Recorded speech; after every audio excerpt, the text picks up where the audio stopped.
100% ఇలా తెలంగాణ చెలరేగిన పరిస్థితికి మళ్ళా వచ్చేది బీఆర్ఎస్ గవర్నమెంటే. అది ఎవరు కూడా ఆపలేడు. అది ఎవరి తరం కాదు, ఎవరి వశం కాదు. మీకు అండగా కేసీఆర్ ఉంటాడు, బీఆర్ఎస్ ఉంటది, అందరం ఉంటాం. ఇక ఈడికెళ్ళి నేను కూడా ఊకోను, నేను బయలుదేరతా. యాందాకైనా మంచిదే. ఎవరెవరి సంగతి ఏందో, ఎవరైనా లెక్క ఏందో అన్ని కూడా లెక్కలు తీద్దామని మనవి చేస్తా ఉన్నా. ఎగసిపడే అగ్గి జలం మీద పడే కొండ బిలం దాటగల గుండె బలం మనకి ఓవరం. మొరటుతనం మొండి ఘటం ఎరుగమట ఏకపటం నిప్పులతో చెలగాటం మనకి సంబరం.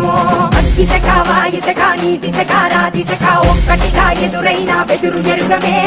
అగ్ని కణం వీరగుణం అణువణువు బతుకురణం ఆయుధమై అని చేసే ఆట విపులమే. జై తెలంగాణ, జై తెలంగాణ.